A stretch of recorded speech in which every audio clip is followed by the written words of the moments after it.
Hello friends, कैसे हैं आप सभी। मैं शिव कुमार फ्रॉम Study24 से स्वागत करता हूं आप सभी का।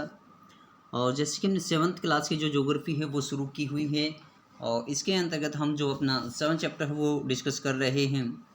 और इसके अंतर्गत हम अपना जो अपना रिवर बेसिन है अमेजन वो डिस्कस कर चुके हैं।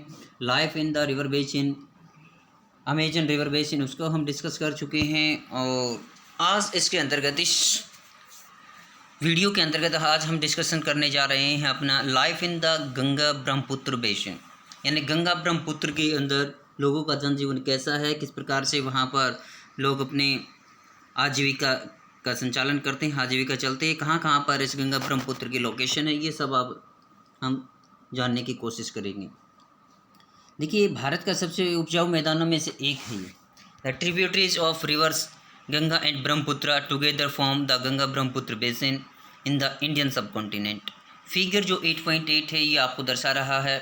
ये ब्रह्मपुत्र और रिवर गंगा का जो मैदान है ये आपको शो कर रहा है। उस नदी का क्षेत्र, बेसिन का मतलब होता है जहाँ से ये नदियाँ प्रवाहित होती हैं, उस क्षेत्र के अंदर जहाँ पर अपना ये पानी प्रवाहित करते हैं उस क्षेत्र को बेसिन कहा जाता है।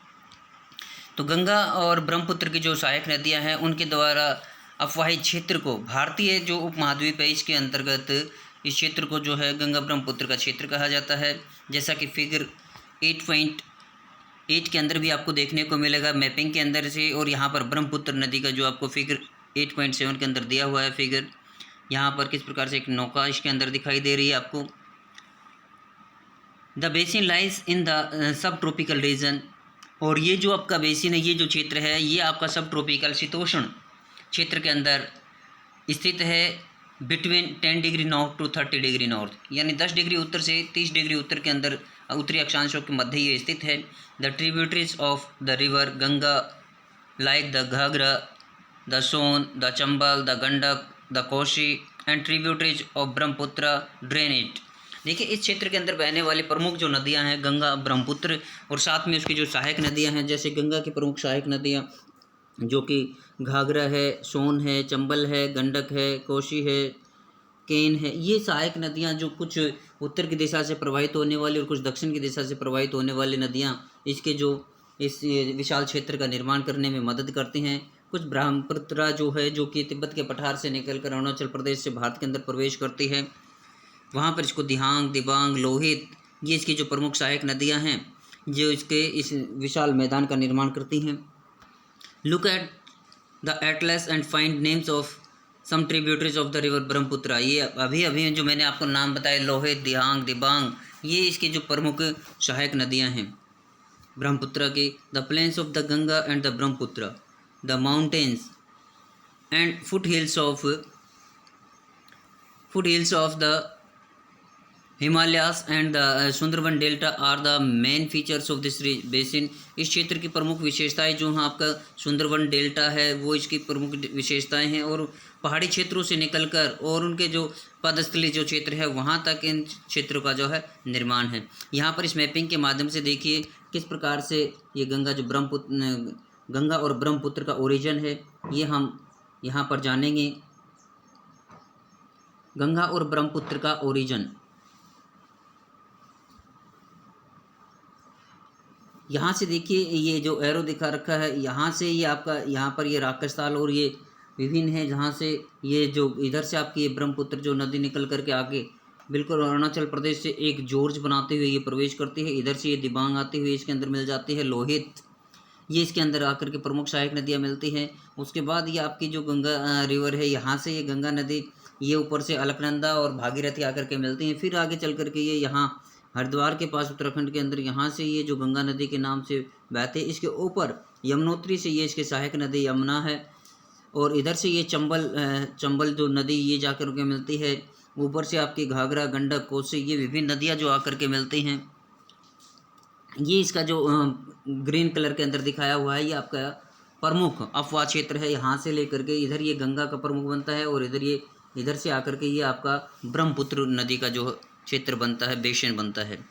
तो इस प्रकार से ये जो नदी क्षेत्र है ये गंगा ब्रह्मपुत्र बेसिन का आपको मैपिंग के अंदर देखा। और यहाँ पर आकर के ये जो ये बांग्लादेश है, बांग्लादेश के अंदर से प्रवेश करके ये मेघना, पद्मा और मेघना के नाम से जो है ये बंगाल की खाड़ी में जा कर के मिल जाते हैं। उसके बाद देखिए the oxbow lakes dot the plain areas. ये जो ओक्सबो जो लेक्स हैं, झीलें हैं ऑक्सबो टाइप की, ये झीलें जो हैं जिसको कि चापनुमा आकृति भी बोल सकते हैं, ये जो झीलें हैं ये गंगा मैदान के जो डोट के तौर पर आपको दिखाई देते हैं, छोटे छोटे बिंदुओं के तौर पर आपको यहाँ पर दिखाई देते हैं। The area is dominated by monsoon climate. और इस क्षेत्र के अंदर जो मानसून प्रकार की जलवायु वो देखने को मिलती है, क्योंकि मानसून के दौरान कई क्षेत्रों के अंदर इन नदियों के अंदर बाढ़ का कारण भी बन जाते हैं, क्योंकि नदियाँ जो हैं ओवरफ्लो कर जाते हैं due to the heavy rains. The monsoon brings rain from mid June to mid September. और मानसून की बरसात जो होती है मध्य जून से लेकर के मध्य सितंबर तक जो अपनी मानसून की ऋतु मानी जाती है, इसमें बहुत अधिक बारिश होती है। The summers are hot and winters cold. यहाँ इस क्षेत्र के अंदर जो गर्मियाँ जो होती हैं, जो ग्रीष्म ऋतु होती है वो गर्म होती है और सर्दी की ऋतु जो है काफ़ी ठंडी होती है। Look at the map of India figure 8.8 find out the states in which the Ganga Brahmaputra basin lies. किन किन क्षेत्रों के अंदर ये अभी हमने देखा था ऊपर मैपिंग के माध्यम से। The basin areas has varied topography. ये जो आपका जो एरिया है जहाँ से ये नदियाँ बह करके जाती हैं, इसकी जो स्थलाकृतियाँ हैं वो अलग अलग स्थानों पर अलग अलग हैं। The environment plays a dominant role in the distribution of the population. इस क्षेत्र के अंदर जनसंख्या का आपको सघन घनत्व देखने को मिलता है, और इस क्षेत्र के अंदर जो जनसंख्या का वितरण है वो आपको अलग अलग स्थानों पर अलग अलग देखने को मिलता है। और यही क्षेत्र, ये यहाँ का जो पर्यावरण है वो जनसंख्या घनत्व के लिए, जनसंख्या वितरण के लिए महत्वपूर्ण है। The mountain areas with steep slopes have inhospitable terrain. देखिए जो पर्वतीय क्षेत्र हैं जहाँ पर तीव्र ढलान पाए जाते हैं, वहाँ पर जो लोग हैं अपने आवास इतने विकसित नहीं कर पाते हैं, क्योंकि जो अरेबल लैंड है वो वहाँ पर उपस्थित नहीं है, इतनी अधिक नहीं है, जिसकी वजह से वहाँ जनसंख्या का सघन आवास आपको देखने को नहीं मिलता है। Therefore less number of people live in the mountain areas of the Ganga Brahmaputra basin. इसलिए जब गंगा ब्रह्मपुत्र जो अपने पहाड़ी क्षेत्रों से निकलते हैं, या जहाँ पर इनका पहाड़ी एरिया है, जहाँ पर इनका पहाड़ी क्षेत्र रह जाता है, वहाँ पर लोगों का जो वास है वो कम देखने को मिलता है। The plain area provides the most suitable land for human habitation. जबकि जो मैदानी भाग जो हैं मानव हैबिटेशन के लिए, मानव आवास के लिए उपयुक्त भूमि उपलब्ध कराते हैं। एग्रीकल्चर के लिए यहाँ पर उपयुक्त भूमि मिलती है। यहाँ पर विभिन्न प्रकार की जो एक्टिविटीज़ हैं, इंडस्ट्रीज, ट्रांसपोर्टेशन और इस प्रकार के जो रेलवेज है, इस प्रकार के विस्तार के लिए विस्तृत जो मैदान यहाँ पर मिलते हैं, जिससे यहाँ जनसंख्या का सघन घनत्व देखने को मिलता है। The density of population of the plains is very high. इसीलिए मैदानों के अंदर जो जनसंख्या घनत्व है सबसे ज़्यादा देखने को मिलता है आपको। The main crop is paddy. यहाँ की जो मुख्य फसल है इस क्षेत्र की, यहाँ पर ये सबसे इंपॉर्टेंट क्वेश्चन बन जाता है। मुख्य फसल जो है यहाँ की वो खाद्यान्न फसल वो आपकी धान है। Since cultivation of paddy requires sufficient water. क्योंकि देखिए धान की फसल के लिए अत्यधिक जल की आवश्यकता होती है, इसलिए दोनों नदी क्षेत्रों के अंदर जो है आपको पर्याप्त मात्रा में जल मिल जाता है। It is grown in the areas where the amount of rainfall is high. और ये उन क्षेत्रों के अंदर ज़्यादा उगाया जाता है जहाँ पर वर्षा का जो अनुपात है वो सबसे उच्च देखने को पाया जाता है। और जहाँ पर नदी तंत्र है वहाँ पर भी नदियों की सहायता से इनकी सिंचाई की जाती है, वहाँ पर भी इनको प्रमुख रूप से उगाया जा सकता है। Wheat, maize, sorghum, gram and millets are the other crops that are grown. यहाँ पर विभिन्न प्रकार की फसलें जैसे कि गेहूँ है, मक्का है, शोरगम है, चना है, बाजरा है, ये यहाँ की अन्य प्रमुख फसलें हैं। दैट आर ग्रोन जो इस क्षेत्र के अंदर उगाई जाती हैं। Cash crops like sugarcane and jute are also grown.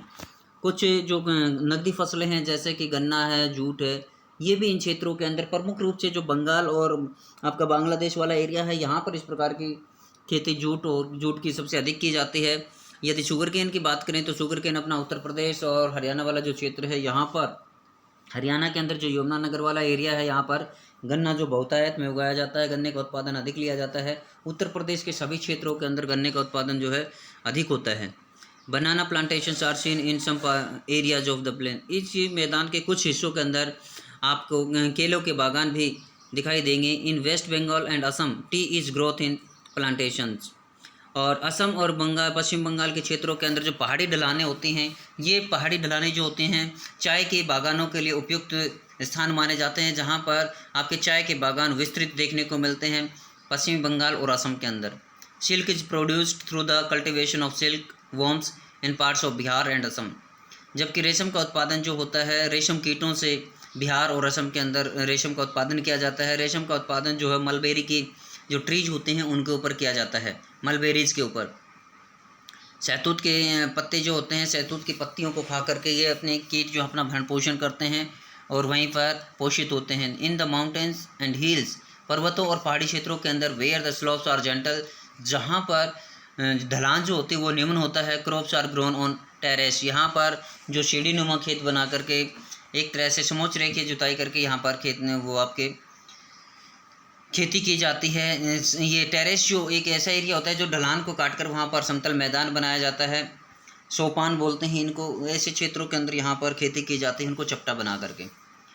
The vegetation cover of the area varies according to the type of land forms, और जैसे जैसे स्थलाकृतियाँ आपको दिखाई देंगी उसी आधार पर वहाँ की जो वेजिटेशन है, वेजिटेशन की टाइप जो है निर्धारित होती है उस क्षेत्र के अंदर। यानी अलग अलग स्थलाकृतियों में अलग अलग प्रकार के वनस्पति देखने को मिलती है। In the Ganga and Brahmaputra plain tropical deciduous trees grow along with teak, sal and peepal. देखिए जो गंगा और ब्रह्मपुत्र का जो आपका उष्णकटिबंधीय जो पर्णपाती वन क्षेत्र है, यहाँ पर आपको विभिन्न प्रकार के पेड़ जैसे टीक, साल, नीम एंड पीपल ये आपको अधिक देखने को मिलते हैं। ये भी आपके जो तटीय क्षेत्र हैं उन क्षेत्रों के अंदर आपको अधिक देखने को मिलते हैं, क्योंकि यहाँ पर वर्षा होती है और नदियों के जल से प्रभावित होता रहता है। तो इस प्रकार के ये जो लकड़ियाँ हैं इकोनॉमिक दृष्टि से इन लकड़ियों का काफ़ी महत्व है, कठोर लकड़ियाँ होती हैं ये। Thick bamboo groves are common in the Brahmaputra plane.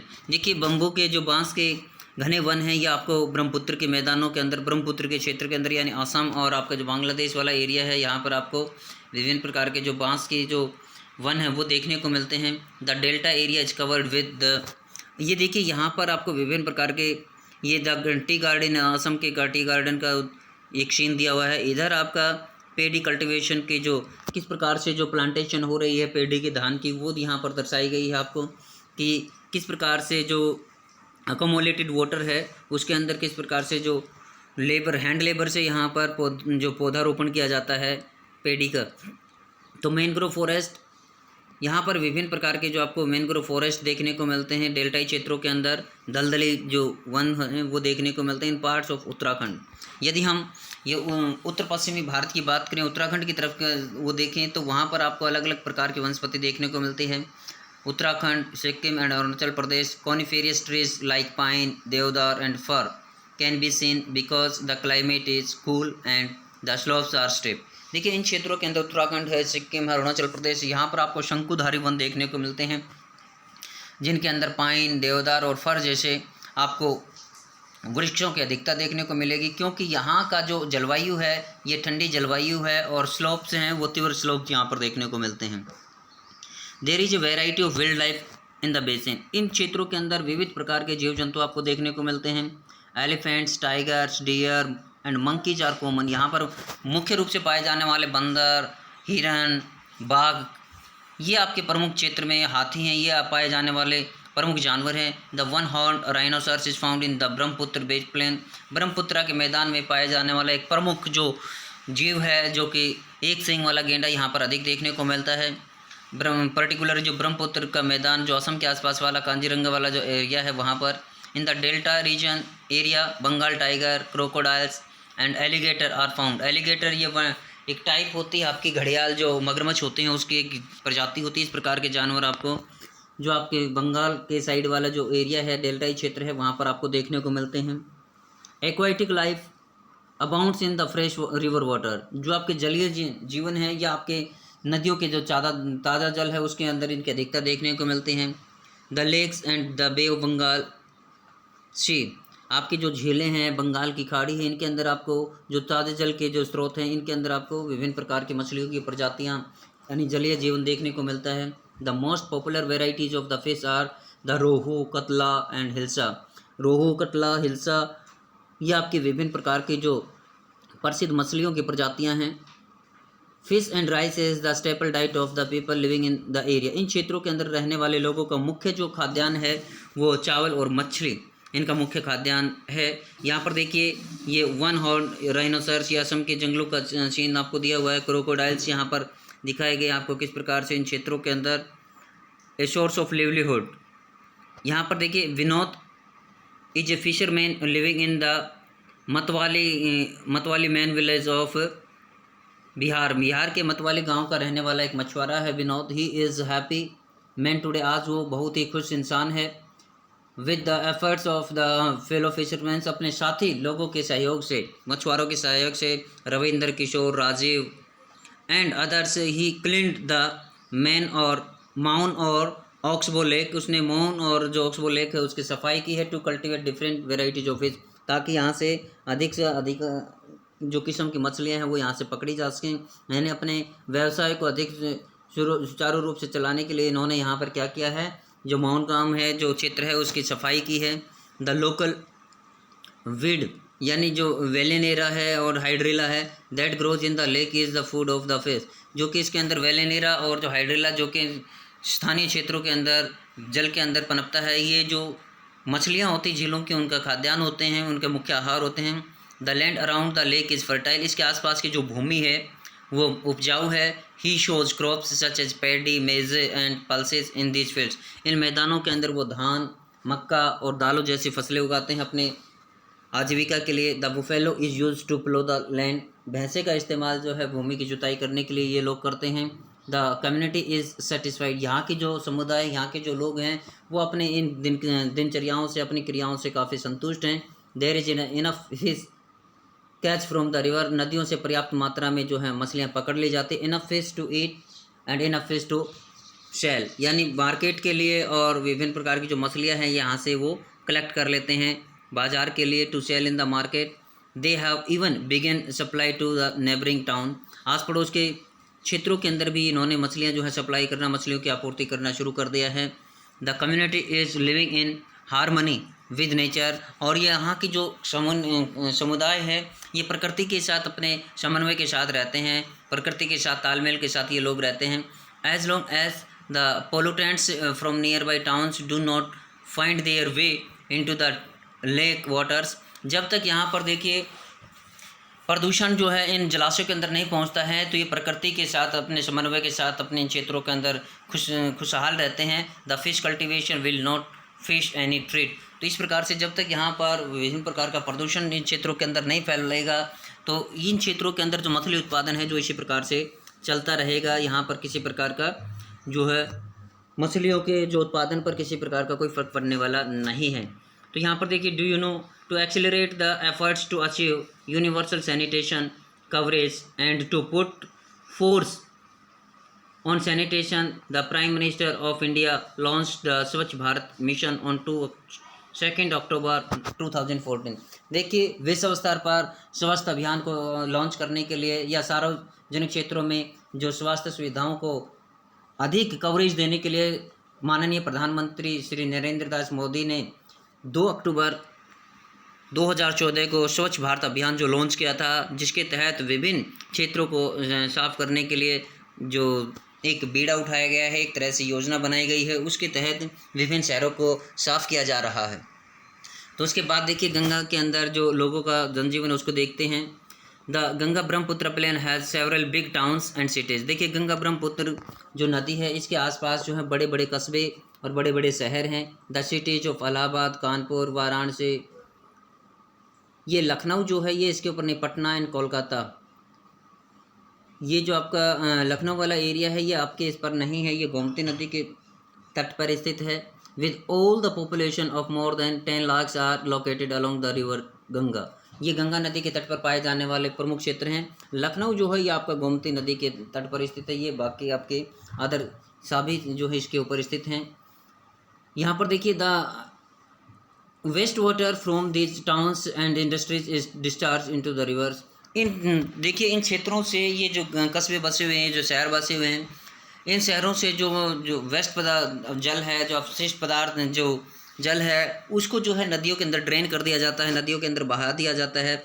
This leads to the pollution of the rivers, जिससे कि नदियों का जल जो है वो दूषित हो जाता है। All the 4 ways of transport are well developed in the Ganga Brahmaputra basin, Ganga Brahmaputra basin के अंदर सभी प्रकार के जो 4 यातायात हैं वो यहाँ पर विकसित हैं। In the plain areas the roadways and railways transport, यदि हम मैदानों की बात करें तो यहाँ पे सड़क यातायात और रेल यातायात, रेल परिवहन जो है, रेल मार्ग जो काफ़ी विकसित हैं। The people from one place to another, ये जो एक स्थान से दूसरे स्थान पर जाने के लिए लोग यहाँ पर जो है इनका इस्तेमाल करते हैं। The waterways is an effective means of transport particularly along the reverse, और जो आपका जल यातायात है ये आपके विभिन्न क्षेत्रों के अंदर जो मुख्य तौर पर जो नदियों के डेल्टाई क्षेत्र है वहाँ पर आपको अधिकांश देखने को मिलता है, जो कि एक सस्ता साधन है आपका। Kolkata is an important port on the river Hooghly, Kolkata जो कि एक नदी पत्तन के तौर पर विकसित किया गया है, हुगली नदी के तट पर है ये। The plain areas also has a large number of airports, मैदानों के अंदर आपको विभिन्न प्रकार के हवाई पत्तन भी देखने को मिलते हैं। Tourism is another important activity of the basin, इन क्षेत्र की जो है जो पर्यटन है वो एक अन्य महत्वपूर्ण गतिविधि इन क्षेत्रों की। Taj Mahal on the banks of the river Yamuna in Agra, Allahabad on the confluence of the river Ganga and the Yamuna, Buddhist stupas in Uttar Pradesh and Bihar, Lucknow with its Imambara, Assam with Kaziranga and Manas with wildlife sanctuaries, and Arunachal Pradesh with a distinct tribal culture are some of the places with a visit worth a visit। देखिए विभिन्न प्रकार के जो पर्यटक स्थल हैं, जैसे कि आप गंगा यमुना नदी के तट की बात करें तो यहाँ पर जो ताजमहल है ये पर्यटकों के आकर्षण का केंद्र बना हुआ है। इसी प्रकार से जो आगरा है, आगरा के अंदर है, इलाहाबाद के अंदर जो इलाहाबाद जो कि गंगा यमुना के संगम पर स्थित है, यहाँ पर जो कुंभ का मेला लगता है लोगों के आकर्षण का केंद्र है। उत्तर प्रदेश के अंदर विभिन्न प्रकार के आपके जो महात्मा बुद्ध से के संबंधित विभिन्न प्रकार के जो धार्मिक स्थल हैं वो आपको देखने को मिलते हैं। लखनऊ जो कि अपने इमामबाड़ा राज जो आपके सुल्तानी के पीरियड से जाना जाता है, उसके लिए असम जो है जिसमें कांजीरंगा और मानस जैसे आपके विभिन्न प्रकार की जो बर्ड सेंचुरीज हैं इनके लिए जाना जाता है। उत्तर प्रदेश आपका अरुणाचल प्रदेश जहाँ की सांस्कृतिक विरासत देखते ही बनती हैं। ये विभिन्न प्रकार के जो एरियाज़ हैं जो कि पर्यटकों को अपनी ओर आकर्षित करते हैं। इस प्रकार से ये लोगों को आकर्षण का केंद्र हैं विभिन्न क्षेत्र। ये जो आपका गंगा का मैदान है वे ये आपके और ब्रह्मपुत्र के मैदानों के अंदर विभिन्न प्रकार के जो जीव जंतु पाए जाते हैं, जो लोगों के यहाँ पर एक प्रकार से इनको जो प्रोटेक्शन देने के लिए जो विभिन्न प्रकार के national park, wild life sanctuaries and bird reservoirs जो सेटअप किए गए हैं, जो कि एक तरह से आकर्षण का केंद्र है लोगों के। तो आज के लिए वीडियो में हम इतना ही डिस्कस करते हैं। Thank you, have a nice day.